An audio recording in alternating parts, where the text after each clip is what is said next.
Welcome to a play-by-play review. I'm your host, Henry, and we have some baseball and a little bit of football to talk about here. I'm going to start with some football news, largely the coaching cycle, because there's been a lot in this past week that's happened from the coaching standpoint. Obviously not really any player transactions to really note about, but there's been a lot of coaching moves, a lot of mostly coordinator stuff, but also the final bits of head coaching news or like head coaching vacancies have been filled, technically, sort of. The Raiders, I'll get to in a little bit on that. Also some like general manager news and all that, but I'll get into that. And then after that, which this hopefully shouldn't take too long for the football news, I will be getting into the MLB free agency so far. I have the free agency tracker on ESPN's website, so I'm going to kind of starting back in time and going all the way up because there's been a lot of moves in baseball. And while I'm not quite as well versed in the intricacies of baseball as I am in football, I'm still pretty confident that I can talk at length about a good chunk of these players and teams and all that. I'm just not like football's my number one, baseball's my number two, but baseball has been climbing the ranks, or like my knowledge of baseball, really in depth on all the teams has grown considerably compared to just a few years ago. So that's why I'm going to be doing that here in just a sec. But before that, we have to get to the NFL coaching cycle. So to start off, because I'm basically going to be going chronologically from pretty much last Wednesday to now. Basically everything after the previous episode on the conference championship rounds. So first up is a head coaching hire. That is the Cleveland Browns hiring former Ravens offensive coordinator Todd Monken as their head coach. It looked like initially that they're going to be promoting their own defensive coordinator, Jim Schwartz, which wouldn't have been super surprising because Jim Schwartz had been coaching up a really good defense for the Browns over the past couple of years. Instead, they went in a completely different direction and seemingly kind of angered Jim Schwartz in the process. So there's been some buzz about Schwartz maybe opting out of his contract or something, or trying to go somewhere else. We'll see. Right now, though, he is still under contract in Cleveland. So I haven't heard too much on that news front since, but that is something to keep an eye on. But yeah, so new head coach for the Browns is Todd Monken, former Ravens offensive coordinator for the past 2 or 3 years. So he's going to a place with a Pro Bowl quarterback in Shedeur Sanders. I forget if I mentioned that if I mentioned that last week or not, but yeah, Shedeur Sanders made the Pro Bowl. I think that's actually happening right now as I'm recording this. Not that I really care too much about the Pro Bowl anymore. I don't think too many people do, but yeah, no. I remember seeing one is posted online somewhere. I don't remember if it was Twitter or Reddit or something like that, but it was something along the lines of, Todd Monken, or people are saying that Todd Monken's going to he's experienced coaching with Lamar Jackson, coaching offenses to the level they do with Lamar Jackson. It's just we're Cleveland. We don't have Lamar Jackson on our team. So, some people are a little bit cautious about it. Others are excited. I think this is a pretty solid hire. It's just like that Cleveland doesn't have the best offense at the moment. So they need a lot. They probably do need another quarterback, either that or hope that Shedeur Sanders or Dylan Gabriel, one of the two, can make a really nice leap going forward in terms of efficiency and production. But that will be not for another 7 months, 8 months, something like that. We'll see. So next up is the Philadelphia Eagles hiring Sean Mannion as their offensive coordinator. Mannion, former, I think, 3rd round pick in 2016 or 2015 by the Rams. Most recently played for the Minnesota Vikings back in 2023, I believe, as a quarterback. He's a backup quarterback, essentially. And he was the Green Bay Packers quarterbacks coach this past year. Had been working in the Packers system the past 2 years. And he's now jumping up considerably in status as now the offense coordinator for the Philadelphia Eagles. Obviously has a lot of talent to work with, but as we saw this year, there's a bit of dysfunction in the Philadelphia Eagles, so we'll see how that goes for them. Next up, the Atlanta Falcons are hiring Bears assistant general manager Ian Cunningham as their general manager. So Cunningham is going to a different team and getting promoted from assistant to proper general manager, similar to what happened with Adam Peters, the Washington Commanders general manager, who was the San Francisco 49ers general manager for a while under John Lynch. So this time, Cunningham, who was Ryan Poles' assistant, is now going to Atlanta. And the Bears having a pretty good record in terms of drafting over the past couple of years. So I like this hire for them. And then, all right, next up is the Buffalo Bills hiring Pete Carmichael Jr. as their offensive coordinator. He was most recently the Broncos senior offensive assistant. Carmichael was the Saints offensive coordinator for like 20 years. Basically most of the Drew Brees era, he was there. I think I checked from 2009 to 2023. So he was a Sean Payton disciple, was on that team for a long, long time. And, that was the Saints team that the offense was usually never the problem. At least when they had Drew Brees. After that, it was definitely a bit of a problem, but they were in quarterback hell. But it was like for the Saints for the longest time, it was the defense that was a major problem. And so this is interesting for an intriguing hire, I should say, for the Bills. He gets to work with Josh Allen, obviously. So it's really for the Bills, though. It's the executive branch and the ownership is what's under a lot of skepticism at the moment. So we'll see what happens there. After that, we go back to the executive news. The Vikings have fired their general manager, Kwesi Adolfo-Mensah. This was like 4 days ago, I want to say. It's a little odd that this took so long for them to fire because, I don't know why they didn't do it sooner in the offseason, but it's not like the draft is like super close or anything like that, but it was a little weird that it took them this long to get rid of him. Not super surprising that he has been ousted from his job. And I don't think it's even really just because of the Sam Darnold, JJ McCarthy situation, because it's definitely with hindsight, I think the Vikings would have wanted to keep Sam Darnold, or at least maybe also keep Daniel Jones, one of the two, since given how both of them played this season and how poorly JJ McCarthy played this season. But I think it's more so that Adolfo-Mensah was just a terrible, terrible drafter. Like he was with the Vikings for, I think, 3 years, 3 or 4 at this point. I'm actually double checking at this point, but basically you look at like any one of his drafts. Okay. He's actually since 2022. So 4 seasons. He was there for 4 seasons. Basically all of his drafts were terrible. Like how many players on the Vikings can you name that were like notable draft picks outside of Darrisaw? But even then, I think Darrisaw was 2021. I'm actually going to pause this real quick because I want to go double check because I probably actually, I'm not going to do that because this is not a football video. But if you want to go look up the Vikings draft record over the past 4 years, it's not good. It's really not good. I'm just going to leave it at that. Because I still have a lot, like another 8 points to get to. Okay, anyway, I'm going to try and go a little bit faster here, just to get onto the actual bulk of this episode. So the Baltimore Ravens are hiring Bears offensive coordinator Declan Doyle as their offensive coordinator. Doyle was the offensive coordinator this past season. That's why I say former, because he's no longer with the Bears. Anyway, semantics. But yeah, Declan Doyle was the offensive coordinator for the Bears. He was obviously not calling plays since Ben Johnson was calling plays as the head coach.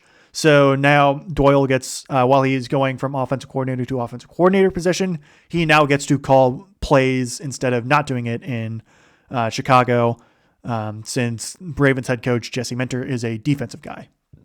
So Doyle's also getting plenty of talent to work with obviously Lamar Jackson and Derrick Henry. And we'll see. You could also throw in Zay Flowers, Rashad Bateman, Mark Andrews.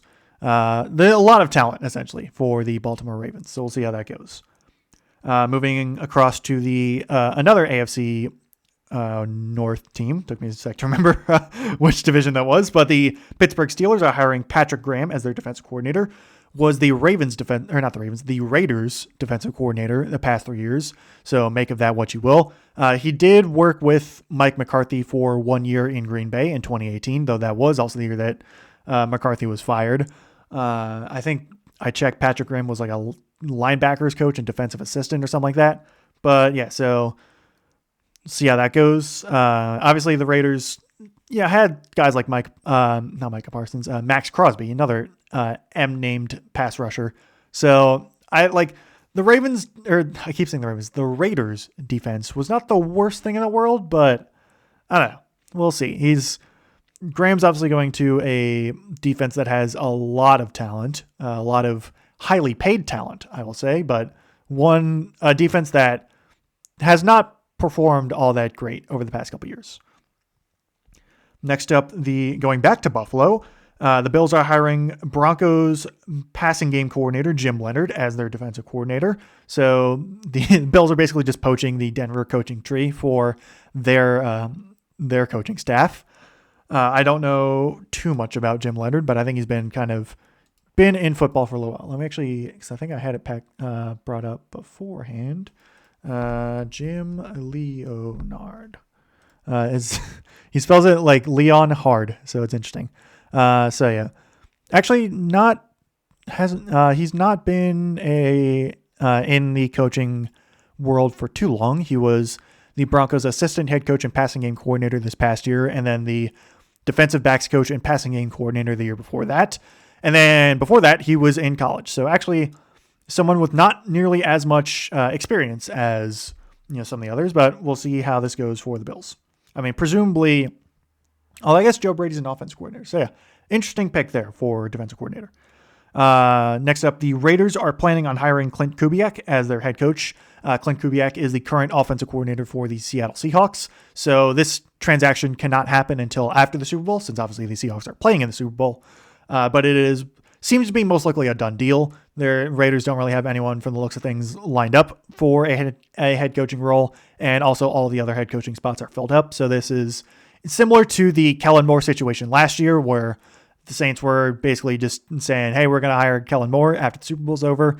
And Kellen Moore, who was the Eagles offensive coordinator in the Super Bowl last year, then went over to the Saints and became their head coach. So it seems to be a similar situation this year. So after that, we go to the Cardinals for the actual final head coaching news. They are hiring Rams offensive coordinator Mike LaFleur as their head coach. I believe Mike LaFleur is the brother of Packers head coach Matt LaFleur. I could be wrong, but I'm pretty sure they're brothers. So that should be interesting. I think it's probably an upgrade for the Cardinals. I'm very curious to see if he keeps Kyler Murray around or if they go a different direction at quarterback. That is definitely something to keep an eye on for the Cardinals. Then we go to the Rams. Speaking of the Rams, extending head coach Sean McVay and GM Les Snead. Not surprising at all. Sean McVay is probably one of the best coaches in the league, and Les Snead is also probably one of the best general managers in the league. Like they can draft incredibly well. And obviously they won a Super Bowl a couple years ago, so pretty good. Then we go to the back to the Ravens. They are hiring Anthony Weaver as their defensive coordinator. He was most recently the defensive coordinator in Miami for a couple years. And before that, he had actually been an assistant coach in Baltimore for years before that. So he's returning to Baltimore now in a higher role than he was before, and will be serving directly under Jesse Minter as defensive coordinator. Next up, third to last, we're almost there. The Denver Broncos are promoting QB's coach Davis Webb to offensive coordinator. Webb, former, I think, Giants third-round pick in 2017 is what I checked. He played, I think, up till 2023. And either 2022 or 2023 as a backup quarterback, and has been coaching in Denver ever since. So he is now brought up to the role of offensive coordinator, though presumably Sean Payton will still be calling plays. I would have to assume, at least there. And then second to last, the I almost said Tennessee for some reason. I don't know why. Tennessee Titans are hiring Gus Bradley as their defensive coordinator. Was most recently the 49ers assistant head coach. So he's following with Robert Saleh, who is the 49ers defensive coordinator to Tennessee. Saleh is the head coach for Tennessee now. So Gus Bradley, longtime NFL coach, like defensive coordinator in a ton of different systems, was the Jacksonville Jaguars head coach from 2013 to 2016. So ton of experience there for Robert Saleh. And then finally, The New York Giants are hiring Matt Nagy, former Chiefs offensive coordinator and former Bears head coach, as their offensive coordinator. So I don't think a lot of people are very fond of this hire. Obviously, the Chiefs have not had a very good offense in the past couple of years with Matt Nagy under, calling plays or, developing plays, because I guess Andy Reid was the one who calls plays. But yeah, not super successful in Kansas City with Matt Nagy in his second stint, because he was the Chiefs, I think, offensive coordinator back in like the Alex Smith days, and that got him the promotion that got him the job in Chicago in 2017 when they drafted Mitch Trubisky. And they had the one good year where they went to the playoffs with a really good defense and Mitch Trubisky and the offense playing kind of decent, honestly. Like, not amazing, but it was like the best year Trubisky had, I think, offensively in Chicago was his rookie year in 2017. But it was the year they traded for Khalil Mack and had just an insane year. And then, they had the double doink against Philadelphia, and then everything just fell apart after that. So yeah, probably not the best hire in the world, but we'll see how that goes. Could be, he could shock everyone, but I don't think so. I'm just going to say that right now. I don't think so. I think it's a bad hire. Anyways, 16 minutes in, we can finally get to baseball. So sorry about that. There's just a lot of coaching news in the NFL that I had to go over. So now we shift sports to baseball firmly in the offseason, and let us cast our minds back to November, actually, since baseball's offseason officially began at the start of November. I think it was actually November 6th, but a couple days before that, there's a few bits to go over, and I'm basically just going to be going technically up the list because I'm scrolling up, but basically just going down the list of important events that happened. So to start off, in regards to the New York Mets, this is on November 3rd, their superstar first baseman, Pete Alonso, and also their superstar closer, Edwin Diaz, both opted out of their contracts, becoming free agents. And then for the Boston Red Sox, their superstar third baseman, Alex Bregman, also opted out of his contract. Bregman, who I think had only been there for the 1 year, he was in Houston for forever, won the World Series there. I forget if he was on the 2017 team. The 2017 team. I don't remember if he was or not, but he was definitely on the 2021 team. Or I guess, actually, no, it was the 2022 team that won the World Series. Okay, so now I'm just checking. He was on the 2017 team that did win the World Series. Okay. So yeah, Alex Bregman opted out of his contract there. So there were like some big free agents there for, to start off free agency. Chicago Cubs on November 4th, their starting pitcher Shota Imanaga also became a free agent after declining the player option. So more free agents there, this time on the pitching side. So first up, Josh Naylor for the Seattle Mariners, who had been on the team, I think, his entire career. Let me double check that. Actually, no, he was not. He was on Seattle he was actually traded at the deadline. That's what I was thinking. So he was on Arizona to start the season, then got traded halfway through the season to Seattle in 2025. He was a longtime Cleveland Guardian before that. I don't remember who I'm thinking of for Seattle that I was thinking that. But anyway, yeah. Josh Naylor and Seattle they agreed to a 5-year extension, $92.5 million, full no trade clause, no deferrals. So big extension there for big power hitting Josh Naylor, first baseman. Then on November 17th, Ryan Yarbrough, reliever for the New York Yankees, returned to the Yankees on a 1-year deal. Then on November 18th, we had a couple things. So first up, the Baltimore Orioles and the Los Angeles Angels conducted a trade. The Orioles sending their highly touted yet oft injured starting pitcher Grayson Rodriguez to Los Angeles. Don't know why I blanked on that. To the Angels for outfielder Taylor Ward. So I was very sad to see Grayson go because I liked him a lot, but he had just barely pitched in the past year and a half, and there's a good chance he might not even pitch this year just because he's dealing with a ton of injuries. I feel really bad for Grayson because he's got a ton of talent and has the stuff for a starting pitcher. he just cannot stay healthy, and it really sucks for him. So the Orioles send away a guy they really like, but just like hasn't really been able to fit into their rotation for an outfielder that they can hope just provide a bit more consistency at bat, because Taylor Ward had a pretty solid season, pretty solid past couple of seasons in like batting around Mike Trout, and even Shohei Ohtani if you want to go back that far. But yeah, like the Orioles outfield this year was a bit of a mess in terms of batting wise. So getting a guy who's a bit more consistent, I think, is going to help for them. Then also on that day,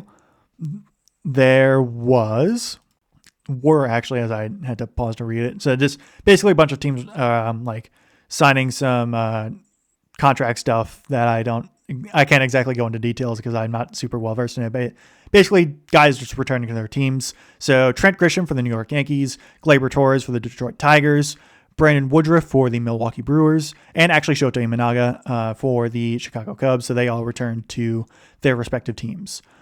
Then on November 19th, the Atlanta Braves re-signed their closer, Raisel Iglesias, to a 1-year, $16 million contract. And the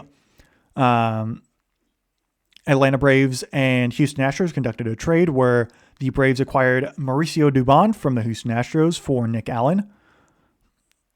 So they are both infielders. I think Dubon is a second baseman, and he was obviously on Houston this past year. He'd been on Houston since 2022.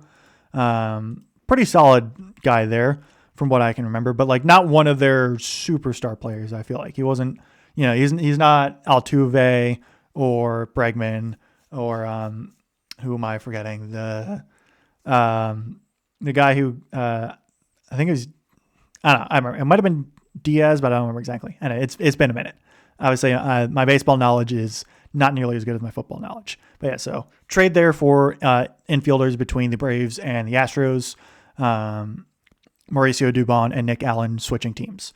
Then we go to November 21st, the Chicago Cubs signing right-handed reliever Phil Maton on a 2-year deal. Maton, if I remember correctly, he was on the Texans, not the Texans. that's a football team. The Texas Rangers, that's who it was. He was actually started on the Cardinals that year, then got traded to Texas. But yeah, he was started on the Cardinals, then went to Texas. I don't remember if it was a trade or like he got cut or something like that. But yeah, so anyway, reliever signing there for Chicago. Then the Giants and the Marlins conducted a trade. So the Giants got outfielder Joey Weimer from the Marlins for cash considerations. And then the Giants also signed right-hander JT Brubaker on a 1-year contract. I'll be honest, I couldn't tell you too much about either of them, and I'm not really gonna be going too much into them because I don't want this episode to be too long. And then finally on November 21st, because I'm gonna try and get through this stuff as well as I can, as quickly as I can, but trying to give a good detail about it for what I can say. The Arizona Diamondbacks signing veteran catcher James McCann to a 1-year deal. McCann, former, I think, longtime Met, or maybe not long time, but he was on the Mets, he was on the Tigers. He was also on the Orioles for a couple of years, and pretty recently, in 2023 and 2024. So I certainly like him for that because he was a fun guy to watch. Wasn't an amazing player, but still it's cool to see him still in the league doing stuff. Then on November 23rd, the New York Mets and the Texas Rangers conducted a trade. So the Mets received Marcus Semien, second baseman, and gave up outfielder Brandon Nimmo to the Rangers. So two guys who had been stalwarts on the teams for the past couple of years. Semien was obviously one of the big pieces to their World Series win in 2023, and Brandon Nimmo was he's been on the Mets for a good long while, so they swapped there. I think both of them kind of fallen off a little bit. I think Semien, along with a lot of the guys on Texas, to be honest, from that 2023 squad have fallen off hard. So him and Adolis Garcia and their catcher, whose name I'm blanking on, give me one sec. It was Jonah Heim, that's who I was thinking of. But yeah, all of them have kind of fallen off pretty hard. And I think Brandon Nimmo is also having a rough stretch as well. So yeah, they get swapped to each other's teams. So Marcus Semien is on the New York Mets. Brandon Nimmo is on the Texas Rangers. Jump ahead 2 days to to November 25th. The Boston Red Sox trading for right-handed pitcher Sonny Gray from the St. Louis Cardinals. I believe Sonny Gray was a former National. I could be wrong. I feel like he was. No, he wasn't. Who am I thinking of then? I do not remember off the top of my head. But yeah. So Sonny Gray, longtime pitcher, was on the Yankees for a bit, was on the Reds for a bit. Goes to Boston to beef up their rotation or bullpen, depending on where they want to put him. After that, a day after that, one of the big names in free agency, Dylan Cease, big name starting pitcher, signed to the Toronto Blue Jays on a 7-year, $210 million contract. So the World Series losers, but still World Series appearees, I guess. One of the teams that appeared in the World Series gets a big arm for their rotation to try and get back to that dance and try and win this time. Then we go up to 3 days to November 29th, and the Baltimore Orioles sign closer Ryan Helsley on a 2-year contract, including an opt-out after the first season. So Helsley was on the St. Louis Cardinals for a good bit. He had a really good, I think it was 2024 season, when he was like, I don't remember if he made the All-Star team, but like he was at that level in 2024, if I remember correctly. And then this year he had a much worse season. Then I think he got traded to the Mets halfway through and had a really bad stretch with the Mets. But the Orioles, who desperately needed a closer since their current one, Felix Bautista, might be my favorite player in the league. I love Felix Bautista so much. He's unfortunately been dealing with an injury. It's, I think, like shoulder inflammation and stuff like that. Like some kind of shoulder issue that's keeping him out for an indefinite period of time, unfortunately. And we don't know when Felix is going to be back. We hope he gets better because he is a really good pitcher when he's healthy. He's just been struggling with health over the past couple of years. So the Orioles tried to remedy that in 2024 with Craig Kimbrell, and that did not work out. This year they had Felix, and then he went down about like 2/3 of the way through the season. So they just kind of went with no specific designated closer for the last stretch, but now they definitely do need a closer. So they get Ryan Helsley, and hopefully he will return to his 2024 form instead of his 2025 form. So jump ahead 2 days and into the new month of December. On the 1st of December, and reliever Devin Williams, former longtime Milwaukee Brewer who had signed with the New York Yankees the past year, in 2025, as one of their big signings to shore up their closer role after Clay Holmes actually went to the Mets to go actually become a starting pitcher. And then Devin Williams had quite frankly a terrible year with the Yankees. Williams is actually going to the Mets on a 3-year contract, over $15 million or over $50 million guaranteed. We'll see if he's going to be the closer. Most likely he will be. Given that the Mets no longer have Edwin Diaz under contract. And we'll get to where Edwin Diaz is going in a little bit. But yeah, I'm assuming Devin Williams is going to be slotted into the closer role, but we'll see how it goes there. So then we jump up a day to December 2nd for the Toronto Blue Jays. Right-handed Cody Ponce. Don't know how you pronounce his last name. Ponce, former Pittsburgh Pirate, a pitcher, I believe, who has not pitched from what I've seen in like 4 years. Actually, I do not remember the signing at all, considering it was a while ago. But they agreed on a 3-year, $30 million contract. So another arm for the Toronto Blue Jays, essentially. I guess he was in Korea this past season. Another Korean pitcher, or another pitcher from the Korean League, Ryan Weiss, going to the Houston Astros on a 1-year contract.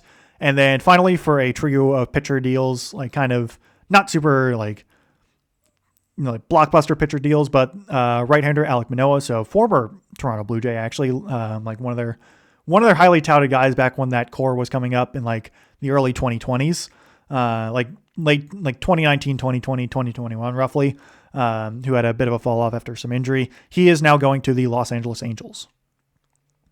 Then we go up one day to December 3rd. Cedric Mullins, longtime Baltimore Oriole who got dealt at the deadline to the New York Mets, and has definitely fallen off in terms of production, unfortunately. I love Cedric, but he's definitely not the guy he once was. He's signing a one-year deal to Tampa Bay, of all teams. Not happy that he's going to Tampa Bay, a division rival, but at least we get to see him again a good bit. After that, still on December 3rd, there's actually, I think, 5 bits of news here. So for the Cincinnati Reds, free agent closer Emilio Pagan is returning to Cincinnati on a 2-year, $20 million contract.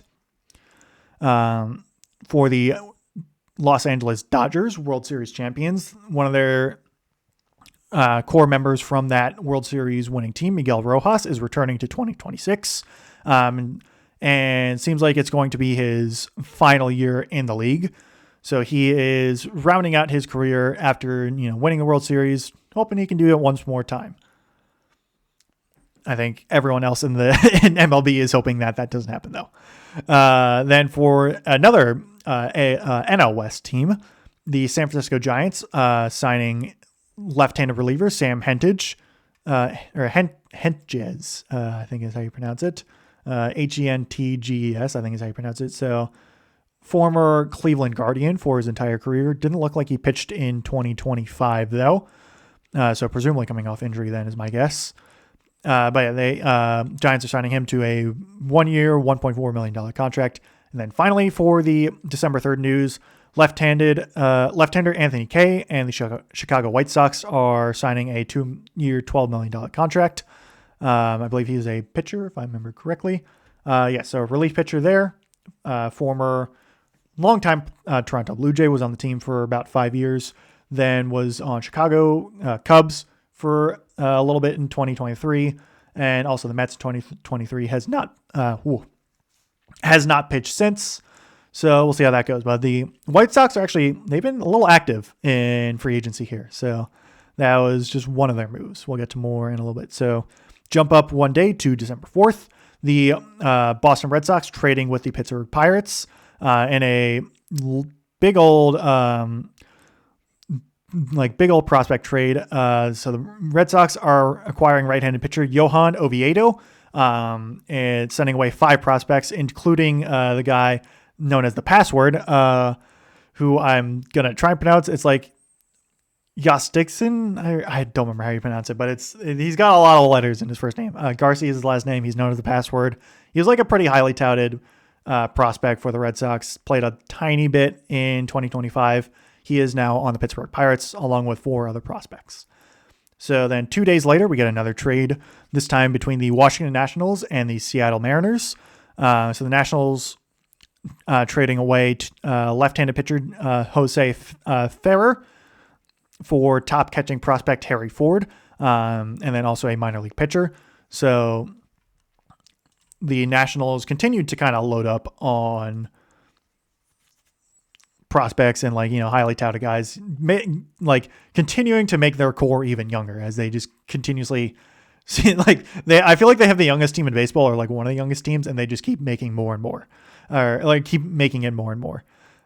So they trade away one of their pitchers to Mariners, who I don't think they really needed too many more pitchers, because I feel like the Mariners always just have really good pitching, but I don't know.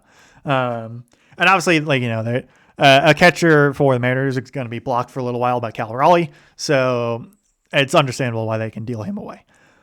So we'll jump ahead 2 days to December 8th, and we get left-hander pitcher Steven Matz going to Tampa Bay on a 2-year contract. Matz, who was most recently on the Boston Red Sox, longtime New York Met and longtime St. Louis Cardinal, was a relief pitcher, I believe. So going to Tampa Bay to beef up their bullpen. Crossing the divisional barrier right there. Or I guess going from division opponent to division opponent more so. And then after that, also on December 8th, Michael Soroka, free agent pitcher, going to Arizona, the Diamondbacks, on a 1-year deal. Soroka was most recently on the Chicago Cubs. Played only a little bit for the Cubs that year. Was a longtime Atlanta Brave.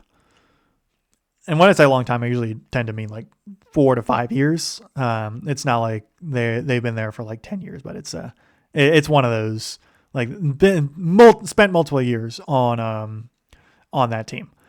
So we jump ahead one day to December 9th, where there were some good deals going on. So the Pittsburgh Pirates signing left-handed reliever Gregory Soto to a 1-year, $7.7 million contract. So Soto was on the Philadelphia Phillies for a good bit. Then in 2024, I think it was, got traded to the Orioles at the deadline and was okay for them. He definitely wasn't the best, but he wasn't like, he was, I think, kind of traded to be a high-end reliever and kind of was more of a mid-tier reliever, I'd say. Soto got traded away at the deadline to the Mets in 2025 and had an okay-ish kind of backstretch of the season. Obviously, the Mets didn't have a very good backstretch, so it's not surprising that they didn't try and re-sign him. So instead, he goes to the Pirates. Then we get to the Edwin Diaz news. Edwin Diaz going on a 3-year, $69 million deal. Nice. To, of course, the Los Angeles Dodgers. So the best team in the MLB gets even better with one of the more highly touted closers in baseball at the moment. Though that was actually probably not the biggest news. Arguably is the biggest news, but there's also a very big contract dealt out, and that was Kyle Schwarber returning to Philadelphia on a 5-year, $150 million contract. So the power hitting designated hitter who has found a ton of success in Philly had a really good year. I had him on my fantasy team in 2025, and he was hitting dingers. I'll say that, as he usually does. So the Shore Bombs are staying in Philly. I think Phillies fans are pretty happy about that. And I think he was actually the home run leader in the NL that year, if I remember correctly, and if what I'm reading is correct as well. And then the final deal was a trade between the Los Angeles Angels and the Boston Red Sox. The Angels acquiring infielder Vaughn Grissom from the Boston Red Sox in exchange for outfielder Isaiah Jackson. So compared to the big news on those days, that one I don't think is quite as big. The next day, though, we get some very big news. The first of the other news that happened that day, outfielder Mike Yastrzemski going into the Atlanta Braves on a 2-year, $23 million deal. Yastrzemski was most recently on the Kansas City Royals, was a longtime San Francisco Giant, was there from 2019 to 2020. He's actually on there from 2019 to 2025. Then most likely got traded at the deadline, if I remember correctly, or if I'm reading it correctly. And he's now going to Atlanta. The big news on December 10th, though, was Pete Alonso going to Baltimore.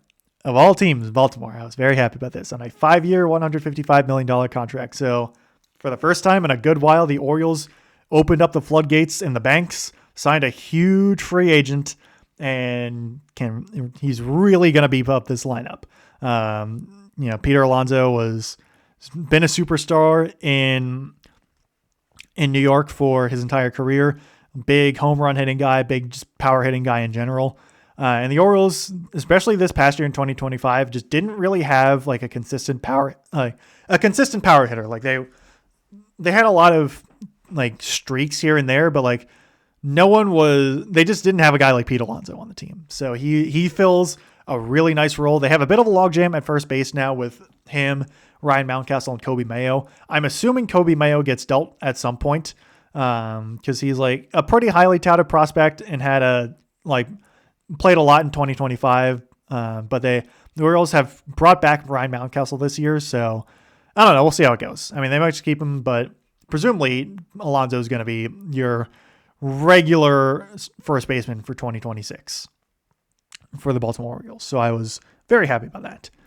One day later, on December 11th, to move on, closer Robert Suarez, former San Diego Padre, if I remember correctly, signed to the Atlanta Braves on a 3-year, $45 million contract. So he's also one of the big closers on the market and goes to Atlanta.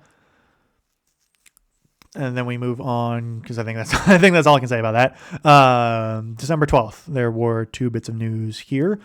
Right-handed reliever Tyler Rogers going to the Toronto Blue Jays on a 3-year, $37 million contract. So once again, Blue Jays kind of beefing up that bullpen.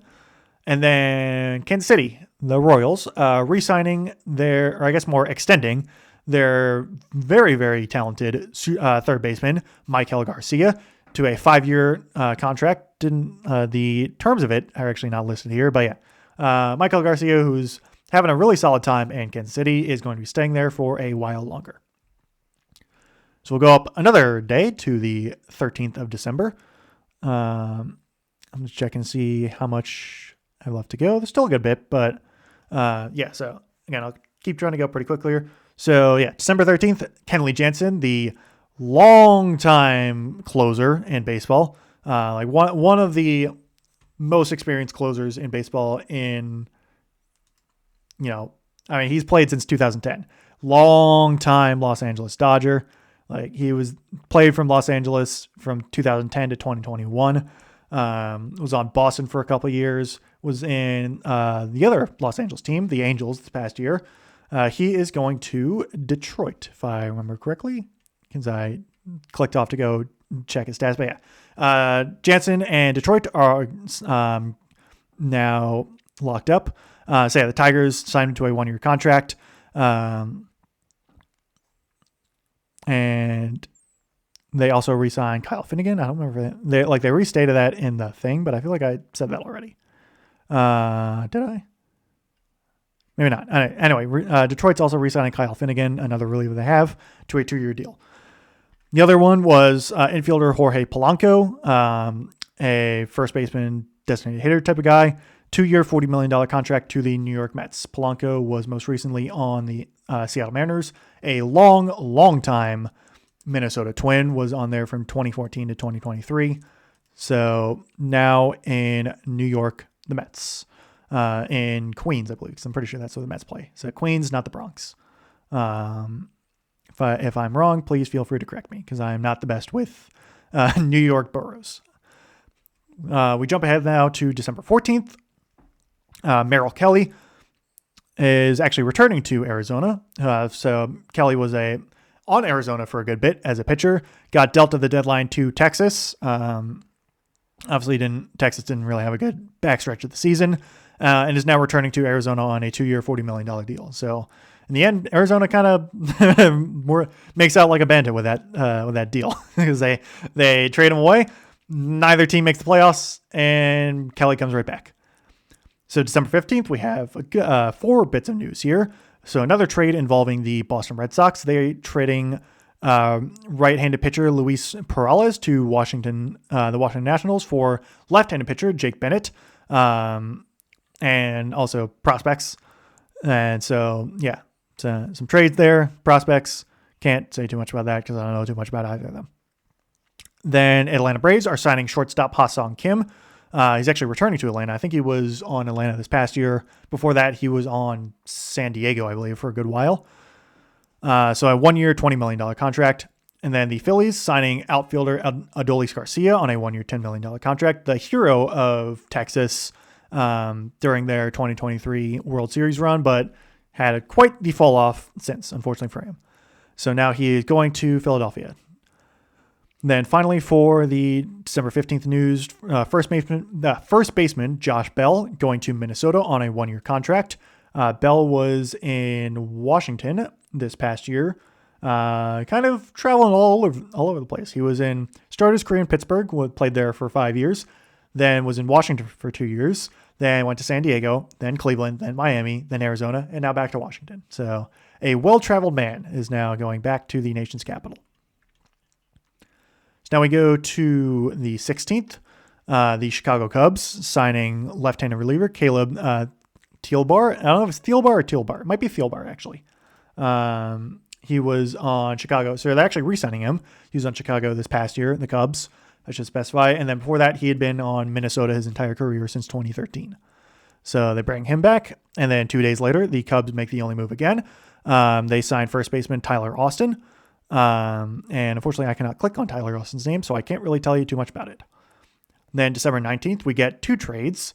First is actually a 3-team trade between the Pittsburgh Pirates, Houston Astros, and Tampa Bay Rays, involving Brandon Lau. So Lau, who had been on Tampa Bay for a good, at least recently, Tampa Bay sent him to Pittsburgh. Pirates also get Mason Montgomery, who was on Tampa Bay as well in the trade. And who else? Jake Magnum. The Rays got outfielder Jacob Melton and right-hander Anderson Brito. And then the Astros get Mike Burrows. So I think Jake Magnum, was he on Houston? No. I don't remember exactly why Houston was involved in the deal, but he was. So that was a big one. Bit of a shifting around. Lau, who had pretty solid bat there, so goes to Pittsburgh there to try and help them out. This is also not the only trade that Tampa Bay conducted that day, as the Rays and the Orioles were actually in talks for a trade. So the Orioles traded for right-handed starting pitcher Shane Baz. Was actually traded to Tampa Bay in the Chris Archer trade. So from what I remember, so Chris Archer was a pitcher that the Rays drafted and then traded to Pittsburgh for a ton of prospects. Shane Baz was one of them. Like, you can, if you want to look at the Shane Baz, or not the Shane Baz trade, the Chris Archer trade, like the Tampa Bay's got a ton of prospects out of him because they've traded a lot around, and it's a very important trade for the Tampa Bay Rays in their recent history. And it continues here. So they give up Shane Baz, and they get in return Slater DeBrun and Caden Bodine. And then who were both first-round picks in this past year's draft, which is pretty interesting. So the Orioles traded away, I think, both of their first-round picks. I'm pretty sure, I forget who it was, one of the two. I think it was Slater DeBrun was a pick that the Orioles got from the Rays, actually. So the Rays traded for Orioles relief pitcher. Oh my God, why am I blanking on his name? Give me one sec, because I'm completely forgetting who they traded for, and I'm upset because he was an Orioles pitcher for forever. It was Brian Baker. That's who it was. I don't know why I forgot him, because he was, it was the big show. Anyway, yeah. So the Orioles had traded away Brian Baker to the Rays like midway through 2025 and got a late compensatory first round pick in the 2025 or 2026 draft, whenever it was. 2025 draft, that's what it was. I guess, because the 2026 draft hasn't happened yet. But yeah, they got a pick, which they turned into Slater DeBrun, who they then traded back to Tampa Bay, along with Caden Bodine, and then also right-handed pitching prospect Michael Ferret, and then also outfielder Austin Overn, and then also another pick for Shane Baz. So a lot of picks, like Orioles dipping into their pretty deep farm system for a much needed starting arm. So I like the trade both ways there for the Orioles and the Rays. So now we jump up 2 days to the 21st of December, involving another Boston Red Sox trade. Red Sox acquiring first baseman Wilson Contreras from the St. Louis Cardinals. I think it was largely giving up prospects because it didn't have another player listed. Contreras, who's a longtime Chicago Cub, and then was on the Cardinals the past couple of years. So another bat for the Red Sox, who kind of needed a first baseman because they were lacking a little bit at first base. So pretty smart move there to get a pretty solid first baseman there. Then also on the 21st, the Chicago White Sox getting a pretty highly touted overseas prospect / player, Munetaka Murakami, who's kind of one of the big Japanese names on the market for guys who haven't played in the MLB yet but are highly touted. A lot of people were predicting him to go to to Los Angeles, the Dodgers, because that feels like they always sign Japanese players. I'm actually just double checking to make sure Murakami has not played in the MLB. I don't think he has. So no, he has not. He's only played in the Nippon League. So yeah, he's now going to the White Sox on a 2-year, $34 million deal. And then finally on the 21st, the San Diego Padres signing I'm going to try this again. Sung Moon Song, South Korean guy, infielder on a 4-year, $15 million contract. So I think the Padres are kind of had a couple guys in the infield leaving free agency, so get someone to fill in there for them. So we jump up a day to the 23rd of December, and the Athletics. I was about to say Oakland Athletics, but they're not in Oakland. You could, I guess, technically say the Sacramento Athletics because that's where they play. Soon to be Las Vegas Athletics, trading for second baseman Jeff McNeil from the New York Mets. So another one of the longtime New York Mets who was kind of in that like late 2010s prospect class. So like him, Brandon Nimmo, and Pete Alonso. You could probably also throw in Brett Beatty as well, I think. Like a lot of those guys that the Mets were hoping were going to carry them. I mean, they did get to the the NLCS in 2024, but they would have hoped to do a little bit more than that.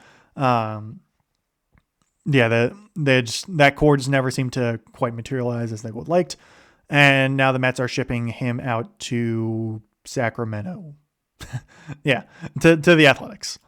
So jump up a day, and first baseman Ryan O'Hearn, started out his career in Kansas City, but beloved Baltimore Oriole, who had been dealt at the deadline to San Diego along with Ramon Laureano. He is now signing with the Pittsburgh Pirates on a 2-year, $29 million contract. So I salute the Ryan O'Hearn. Best of luck in Pittsburgh. He's like great story for O'Hearn because he was like basically got DFA'd by Kansas City and was like on the fringes and was kind of like a platoon player there. Was like basically on his last legs of his career and gets picked up by Baltimore for like cash considerations or something like that, or like off waivers or something, and has a complete career renaissance as like, I guess also kind of platoon player, but like he was slotted in a lot better as like a DH and first baseman because like it was him and Ryan Mountcastle, the two Ryans at first base, and like Mountcastle was a righty, O'Hearn was a lefty, so it just worked out really well. And O'Hearn had a really nice stretch of years in Baltimore, so I like him a lot. So glad to see him get his bag. So jump up a day to the 24th of December, Christmas Eve, and reliever Pete Fairbanks going to the Miami Marlins on a 1-year contract. Fairbanks was most recently in Tampa Bay, was on Tampa Bay for most of his career, actually. Started out in Texas, then went to Tampa Bay, and is now in Miami. Then we go to Christmas Day, and Tyler Soderstrom on the Athletics, again, not Oakland, just the Athletics, signed a 7-year contract extension worth $86 million. So A's locking up one of their young, like up and coming, not necessarily prospects, but like one of the young guys, essentially. They're locking him up. And that's not the only one. We're going to get to another guy later. So 2 days after that, Hunter Harvey, relief pitcher, going to Chicago on a 1-year deal. Harvey was most recently on Kansas City. Actually started out his career in Baltimore. Then went to Washington for 3 years, and then was most recently in Kansas City for 2 years. So he's now going to the Chicago Cubs. A day after that, we go back to Baltimore. They are re-signing right-handed pitcher Zach Eflin to a 1-year contract. Eflin they had traded for from Tampa Bay a few years back. Was a pretty solid starter for them, though has been dealing with injuries on and off, so it kind of hampered him a good bit, especially this past year. Just like it felt like he was starting to get back to his old form, and then he would go down with an injury again. It was just unfortunate there. So like there's a lot of questions I know, like as a fan, like seeing the fan base talk about it, is like a lot of people were questioning this, like if Baltimore would try and bring him back, or like if Eflin would even pitch again. So don't know like how much he's going to pitch this year, but he's going to be staying in Baltimore. So I'm happy there because I like him. Then we go to December 30th. I believe that was New Year's Day. I don't remember actually, no, I guess that would have been the 31st of December, right? So New Year's Eve, I should say. The Los Angeles Angels signing veteran reliever Kirby Yates to a 1-year deal. Yates was most recently in the other on the other Los Angeles team. So he's actually a World Series champion, Kirby Yates. Well-traveled guy as well. Started out in Tampa Bay for 2 years back in 2014. Then went to the Yankees for 1 year. Then went to the Angels for 1 year. So he's actually running a second stint in Anaheim, sort of. Los Angeles of Anaheim. So he was also on San Diego for 4 years. And then Atlanta for 2. And then Texas for 1. And then the Dodgers for 1. So again, well-traveled veteran reliever going to the Los Angeles Angels, who are hopefully going to do better than what they have in the past couple of years. So now we get to the new year on New Year's Day on January 21st. Japanese right-hander Tatsuya Imai going to the Houston Astros on a 1-year deal. Jump ahead 2 days after that, another Japanese player, third baseman Kazuma Okamoto, going to the Toronto Blue Jays on a $60 million contract. Doesn't say how long his deal is for, but yeah, seems like a pretty highly touted free agent going to a team that is, once again, looking to get back to the World Series. Let's jump up 4 days now to January 7th, this time with the Colorado Rockies signing right-handed pitcher Michael Lorenzen to a 1-year, $8 million contract. Lorenzen was most recently on the Kansas City Royals. Veteran guy here, was a long-time Cincinnati Red. Then after that, he went the Angels, Detroit, Philly, Texas, and then Kansas City for 2 years. So stayed in one place for a while, then kind of just started shifting around all over the place. It's now going to not the best pitchers park in the slightest in Colorado, but hey, it is what it is. And then also on that day, we have a trade between the Chicago Cubs and the Miami Marlins. So the Cubs acquiring pitcher Edward Cabrera. That sends their top outfield prospect Owen Casey, and then 2 other prospects to Miami. Cabrera was one of the Marlins' big pitching stars that they've had. They're now trading away, and so pretty big trade there for the Cubs, giving up a lot for a guy that they want to shore up their rotation.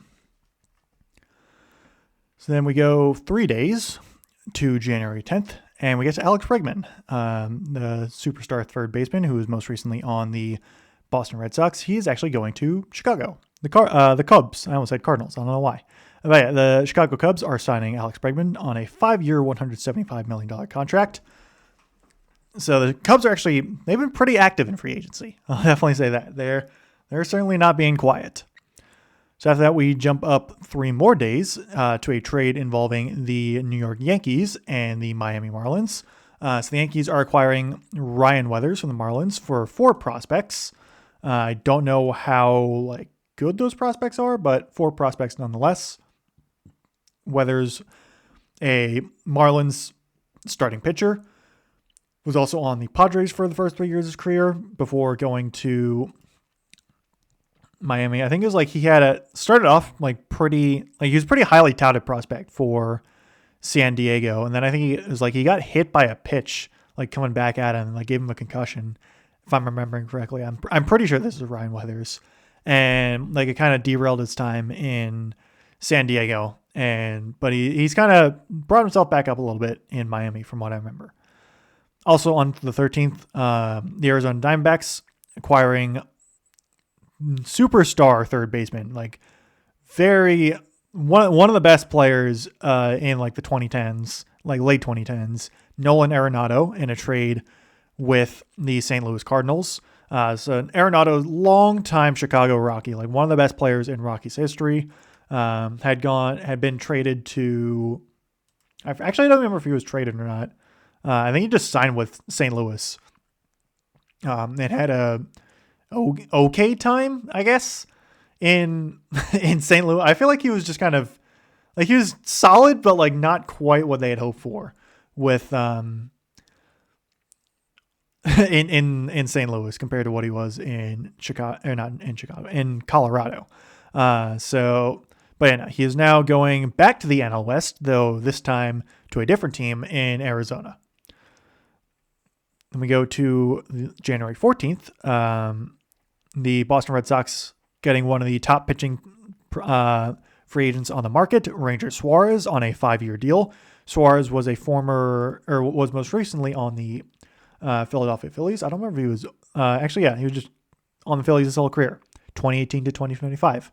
He was a long time Philadelphia Philly. Is now going to Boston.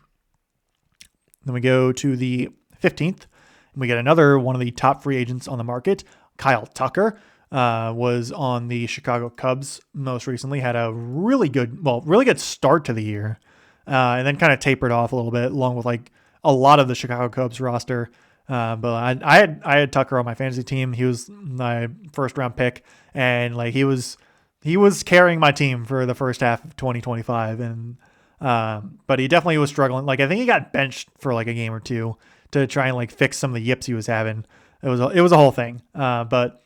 Longtime Houston Astro, was one of their highly touted prospects, World Series champion with them, and in 2022, I think he was the guy that I was forgetting when I was like trying to name them earlier.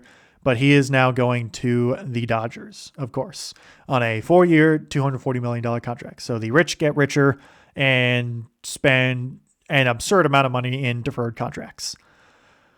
Then we get also on that day. We get another 3-way trade involving the Tampa Bay Rays, this time also including the Cincinnati Reds and Los Angeles Angels. So the Tampa Bay Rays sending away outfielder Josh Lowe, not to be confused with Brandon Lau. It was always funny that they had Brandon Lau and Josh Lowe, and I feel like they also had Nathaniel Lowe. They had 3 Lows on their team at one point. But yeah, so Josh Lowe going to the Angels. Infielder Gavin Lux and right-handed pitcher Chris Clark to the Rays, and left-handed reliever Brock Burke to the Reds. So a lot of change for the Tampa Bay Rays this offseason. A lot of players being shipped off, a lot of players being brought in, which honestly, it's kind of how the Rays have been running their organization for a while now. And then also on that day, on the 15th, the Colorado Rockies signed utility man Willie Castro to a 2-year deal. Castro was most recently on the Chicago Cubs, was on Detroit for 4 years to start his career, then in Minnesota for 3 years after that, and then Chicago for 1 year in 2025. Now we go to the 16th, and pretty big signing here, infielder Bo Bichette, one of Toronto's big prospects and like young guys that they've had for. At this point, he's not exactly like super young. He's only 27, but he's been in the league since 2019. But like he was part of that core with like him and Vlad Guerrero Jr. And Alek Manoah as well. It was that core essentially. So he was a free agent, and he's signing with the New York Mets on a 3-year, $126 million contract. So as an Orioles fan, I'm certainly glad to see him out of the division. And he will certainly shore up that infield for the Mets. That is, experiencing like that. The whole team's experiencing a bit of change, so they get a good guy there. Then we go up 5 days to the 21st of January. Back to the New York Mets as well. This time in a trade. They are trading Freddie Peralta and reliever Tobias Myers in a trade with the Brewers. Mets trading away top prospects Jet Williams and Brandon Sproat to Milwaukee. So Milwaukee, I think it was like they just didn't want to pay for Peralta because they just don't seem to like to pay their like really good starting pitchers that they just seemingly find out of nowhere. It's the Brewers cycle. They find a good pitcher, they develop him, and then they lose him to free agency or trade him away. They did it with Corbin Burns, and like they kind of did it with Devin Williams as well. And I'm sure there's more you can think of. But now they're doing it with Freddie Peralta too. So he's going to the Mets. So the Mets get a pretty good arm there in Peralta. So jump up a day after that to the 22nd of January, involving a trade between the Texas Rangers and Washington Nationals. The Rangers are actually acquiring left-handed pitcher Mackenzie Gore, starting pitcher, in a 5 prospect trade. Rangers sending away 5 prospects for Gore. Gore was kind of one of those guys who, while he wasn't a free agent because he was still under contract, he was one of them that a lot of people were mocking him being traded to various teams. I know Baltimore was one that like they were in the mix, but in the end he goes to Texas. So then we go up a day after that to the 23rd. The Chicago White Sox signing right-handed reliever Sir Anthony Dominguez on a 2-year, $20 million contract. Dominguez was, same with Gregory Soto. He was a relief pitcher for Philadelphia for a couple of years and then got traded to Baltimore at the 2024 deadline. And Dominguez was a little bit better than Soto. He was kind of definitely more slot into that high-end spot. Actually reminded me a lot of how Felix Bautista pitches, where he like very high velocity fastball, though a bit wild, and then like a breaking ball or two to mix things up. And so Dominguez was one of the better relievers that the Orioles had in 2024 and 2025. And they traded him away to Toronto and like a couple days before the deadline. So he got to appear in the World Series, but didn't end up winning it. So he is now going to Chicago, the White Sox, on a 2-year deal. So jump up 3 days after that. The San Francisco Giants signing a 2-year deal for outfielder Harrison Bader. He was most recently on the Philadelphia Phillies. So he's been in the league for a good while. He was on St. Louis for 6 years of his career. Was on the Yankees for a couple years, Cincinnati for a year, New York Mets for a year, Minnesota for a year, and then, or well, not quite a full year because he got traded to Philly through the season in 2025, and he is now going to... Did I skip over? I also skipped over something. I just realized that. But he's going to San Francisco. So actually, I realized I skipped over something. Back on the 21st, New York Yankees re-signing their power hit, or like one of their longtime stalwarts, include Cody Bellinger, outfielder, first baseman. I'm also... Actually, no, never mind. Not longtime stalwarts. I don't know what I was saying. Who was I thinking of then? I don't remember. But yeah, the Cody Bellinger, one of their like big hitters that they signed in 2025. I don't know why it's a long time guy. So he's actually on Los Angeles, the Dodgers, for a while, and then Chicago for a couple years. Where's his home run number? He had 29 home runs this past season for New York. He had a bit of a contract dispute a little bit. So he's actually signing now on a 5-year, $162.5 million contract. So to return to the Bronx. Anyway, so now going back to, we were on the 26th with the Harrison Bader signing for San Francisco. Then we go up to the 31st of January, also with San Francisco. They signed infielder Luis Arias to a 1-year contract. Arias, kind of one of the more polarizing hitters in baseball in that he is really good at making contact and just like hitting singles, but he is like one of the weakest like exit velocities or something. Like if you look up his stats and like people talking about him, he's got like, he's got such a strange approach to batting and like how he generates hits, where he's a really good contact hitter, but he generates basically no power. It's an interesting one. It's something that someone smarter than me and more well-versed in baseball could certainly talk about. But anyway, he's was on Miami for a while, like one of like a very highly touted prospect in Miami back in like the early 2020s. I think so he's apparently on Minnesota. I do not remember him being on the Minnesota Twins for 4 years. I'll be honest. I thought he was always on Miami. But yeah, he was on Miami for a couple of years, then got traded to San Diego, was on San Diego the past 2 years. So I guess he wasn't quite not like one of those highly touted prospects, but I feel like I remember him being part of that. I guess I was wrong. But yeah, so he was on San Diego the past 2 years. He's now going up the coast of California to another NL West team in San Francisco to help shore up their infield as well. Though, even then, I don't think he's like, from what I've seen, he's not the best defensive infielder. So like, I'm pretty sure he's a second baseman. So him and then Rafi Devers at first base, I don't know. So now we get to February finally. The last couple bits of news here. February 1st, the Cincinnati Reds signing hitter Eugenio Suarez, agreeing to a 1-year, $15 It's like, of course, there's always so many like 50 and 15, but $15 million contract. Suarez is actually a longtime Red, was on Seattle for a couple years, then Arizona for a couple years, and then was on Seattle again this past year, and is now returning to Cincinnati for 2026.